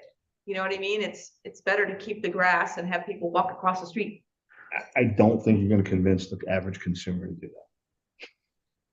People, we wouldn't have drive-throughs in America. That's the way people thought. Where do you have a drive-through? It's a gym. Listen, I'm going to tell you something. I'm going to tell you something about the gym. So we have the gym in Walden and we have a couple layers of parking and I landscaped it beautifully. Do you think people would walk down and around to get in the front door? No, they walk right through the landscape. There's a term for that. In the Dutch call it, it's something about because the design didn't align with human behavior. There's a Oh, really? there's a whole thing about that. I'm just telling you, it's human nature. You also have parking immediately to the north of the spot that I would imagine could accommodate handicap spots with a sidewalk to the front door, only 8 feet away or so. Which space are you talking about? I can show you how yours. Likely that this could be handicap accommodating and then No, a sidewalk to the front. There's a grade change here. You'd have to limit it. And I don't know, you have to.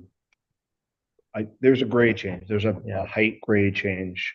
If you look, you'll see the exposed foundation. Well, I don't think we have to resolve this now, but I think you're hearing consensus on the planning board that like, we don't really think it's a great idea to pave more land and make more parking when it would create a table that is 11 spots in excess of the requirement. Yeah, but we have this. The problem is. You it's have just- this, that's actually exactly that. Well, I know, but I'm just telling you, people are not across the street. It'll make, That sounds like a commercial problem more than it is a. well, it's a rental problem.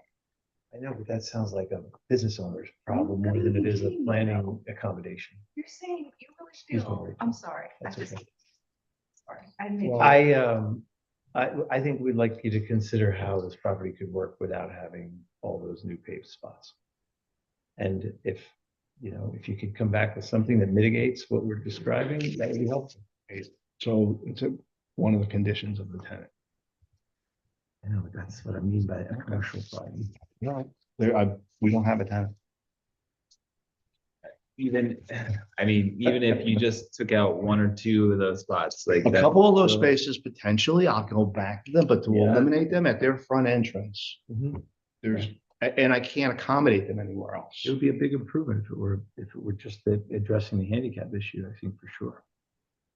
Well, like I said, you're gonna have parking issues because of the occupancy of them. Okay, I'm just telling you that people are not gonna park across the street. I know we all would like to think they are, and it's gonna be hard to get your employees to park across the street. See your place. You have to enforce it, and that's the problem. I mean, I try to enforce the parking at Main Street NP, and it's a free-for-all back there. Yeah, it's also our experience that, you know, a lot of the parking calculations are the, you know, absolute maximum necessary. Like I go to a gym that's probably a similar square footage to that, and I don't think it's ever uses more than like 12 spots. Wait, you So we just want also, to. That's okay.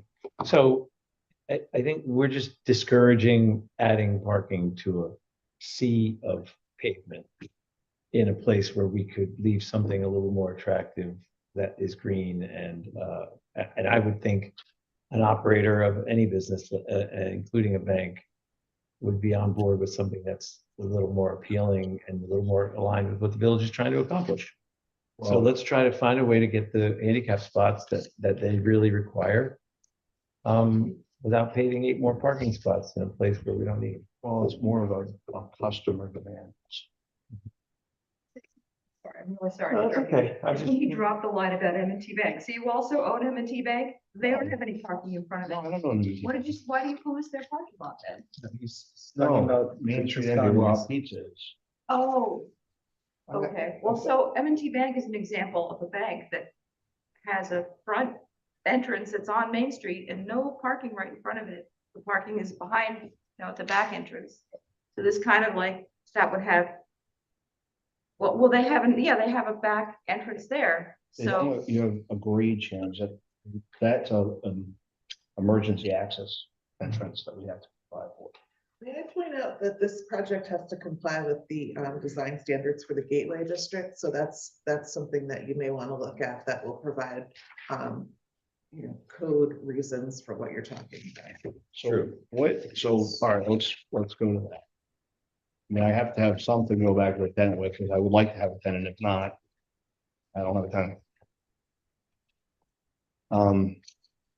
So what are the Gateway design standards? Well, it's like 10 or 12 pages. It's a whole booklet. It's on the village's website. Okay. Well, let's talk about this. How many parking spaces will you consider here? This is really like an introductory discussion, so Yeah. Well, I have to go, listen, it's introductory and it could end. I just have to go back to the tenant and say, listen, they don't want any parking over here. Are you in or out? I mean, I would prefer it if it was only the handicap spots. The 2 handicap spots, but, Well, or the 3 what about, spots. because again, I'm trying to accommodate what's going to happen. What about if we accommodate the handicap parking spaces that are required here? Because the handicap spots for the gym, I don't think will be used. So I could take these handicap spots and put them here and put the 3 handicap spots, which would give them access to Main Street to get into the gym. And allow for these parking spaces to be free for other users. But, so then you're talking about only eliminating 1 regular 3. parking spot. There'd be 3. So there's two handicapped here. And there's 2 here. So I'd be eliminating 2 spaces. Yeah, I mean, that's better than nothing, sidewalk. but I guess, yeah, I would have to just see what that looked like on the Yeah, site. it plan. sounds like you also, because of that infringement on the property line, it sounds like that needs a redesign anyway. Well, this is I just, I'm don't- just gonna I don't- shorten the curve. I'm not encouraging you to move the spots from the benefit of the gym attendees as much as we're asking for as few as possible new paving to happen there. Because so everything you put there is new paving and added parking in a place where we don't believe there's a parking requirement, addition requirement. Well, So I think we're trying to get to zero, but if we need handicap spots, then it would be whatever the required handicap access spots for the bank would Well, be we have my them in the request to gym, put in too. that location. because the gym can't access, these handicap spots, Yeah. you cannot access. You have to come around the front of the building. I thought the gym had a rear entrance. It does, but it's different grade. There's no ramp. There's steps. So then they're not handicap access. They are handicap access, they're there. That's how we acquire them. Yeah, but they're not. I don't imagine that's to code. Well, no, they have access to come around the front. But what I'm saying is, if we move them to here, they have the ramp and access the sidewalk, it solves the code requirement. What about the? Well, there's no street parking in front of it. Yeah. How many handicap spaces are required for the two business purposes? Oh, for the whole project is 5.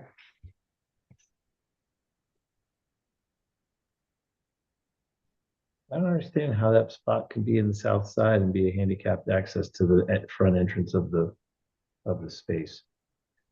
It's probably not when the bank, Wells Fargo striped it. I guess no one Yeah, noticed but it. what we're doing now is a site plan review, so what we Correct. want it to be is compliant now. Well, I don't, doesn't have to be right in front of them. So what I'm saying is by moving them here, it meets the code Yeah. because it accesses the sidewalk. But it adds 5 new paved parking spots to a lot that we don't want that to happen in, so. But honestly, without that, you can't meet the standard. Because you have too much pitch. So this is the logical place to move them. So There make, are ways of designing it with ramps that run parallel to the building or this one. I don't know if what you've looked into, but. And those I'm not aren't sure. things we're gonna design it. well, no, what I'm saying is you don't, and when you walk in, you have a set of stairs that go up and then you have a set of stairs that go down to the basement. You do not have enough ramp, enough runway to give them the proper, you'd have to put switchbacks out here to get into the building. It's better to move them to here and then it's easily compliant because you have the access to the sidewalk. But it's better for the purpose you're describing. It's not consistent with what we're trying to figure out. What we're always trying to do is figure out a solution that is accommodating to what we think is what we're trying to preserve in this element, in all areas of the building. I understand And that. what we're trying to preserve is you adding more paved parking when the capacity is already in excess of what's needed. And I don't think, quite frankly, I'm not the engineer that can figure that out. I understand your tenant is waiting for an answer, but I don't think we're able to give you an answer that you can give to your tenant tonight.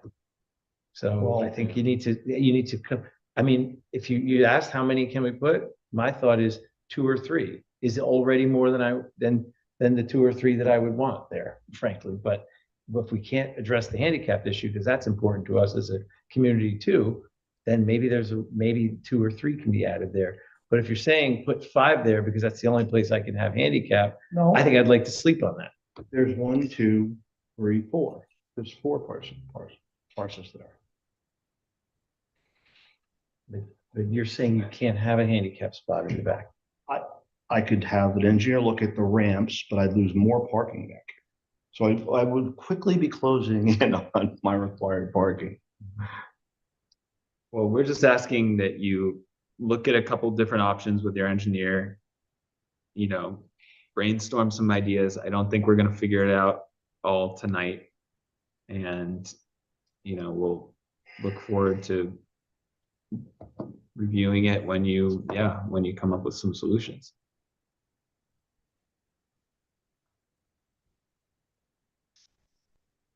And in the meantime, we will send the gateway design standards and maybe highlight some of the things in there that could be relevant to this project also. So when I went to the Historical Society, I thought we considered all of those things because we did go through that, but maybe we didn't. Well, okay. If you could ask them to send their a memo about this. Also, if you could just write a narrative about what aspects of the design standards, what aspects of the site plan match the design standards, then that would be helpful for us to kind of understand what you're. Well, so that like this, I mean, well, does the board not like what the Historical Society designed with the wrapping out of the stone and the use of the brick? I thought the facade looked nice, looked fine. We're not opposed to that aspect of it, but there's Okay. more to this than just the facade of the building. So the opposition really at this point is really just this parking. And I have to modify this, which is easy. It's the loss of the green space, the minimizing the loss of the green space. Yeah, and there's landscaping of Flat. parking requirements too in the Gateway District that you could take a look at too, for any of the places where there's changes to parking. I don't see any landscaping additions Like or leaving the changes. islands? Yeah, look at the Gateway code.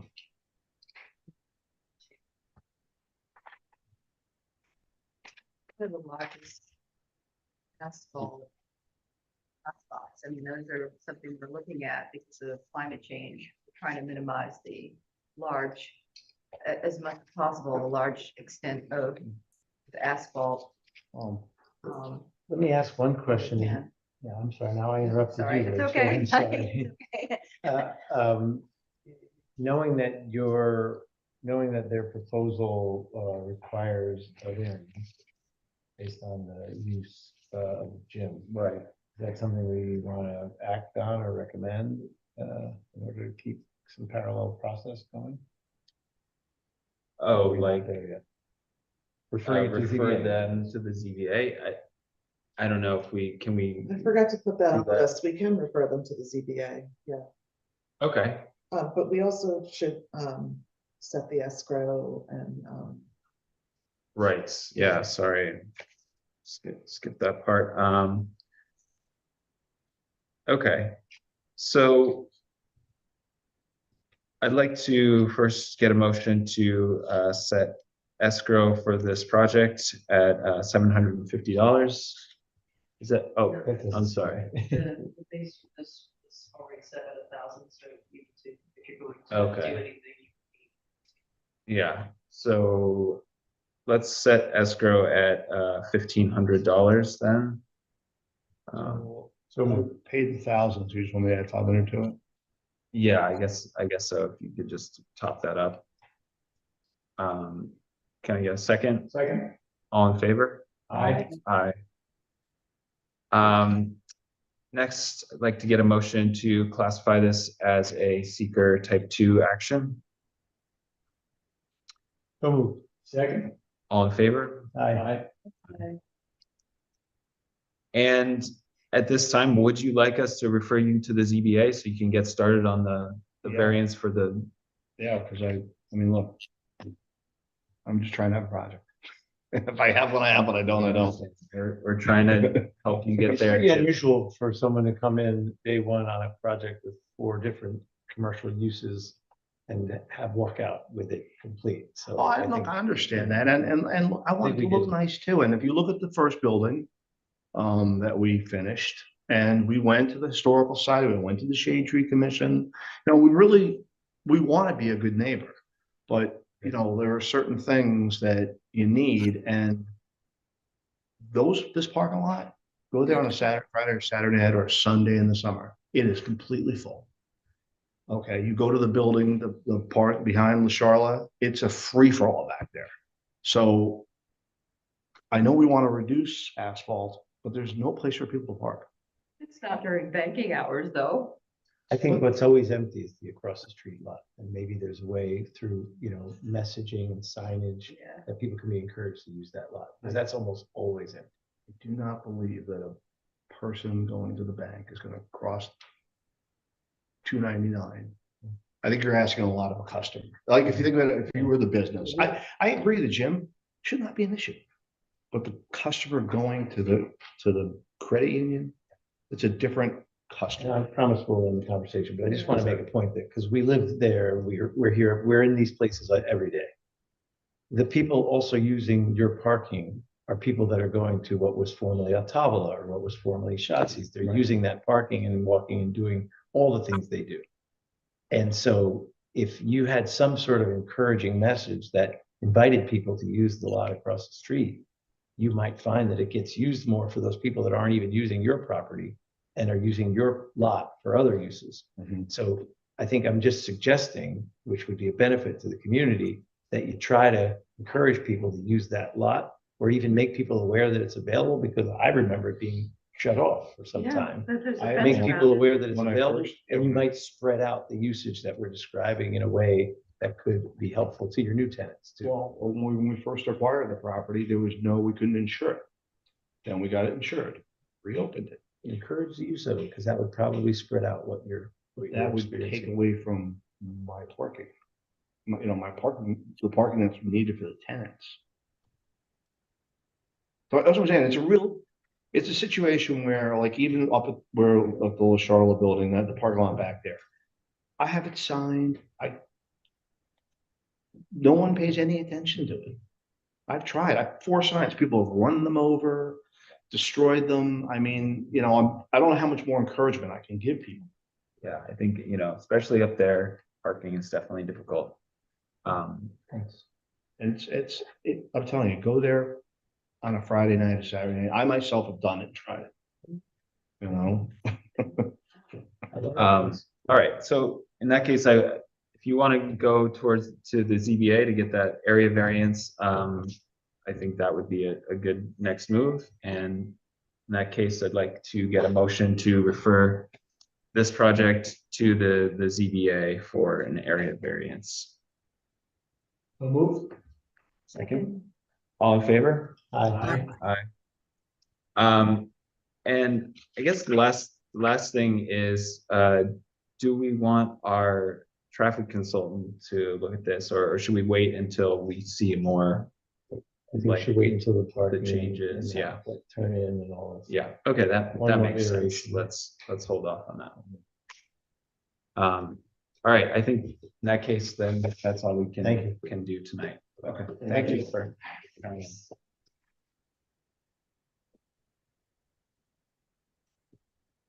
I think that's everything. And could I get a motion to adjourn? So moved. All in favor? Aye. All right.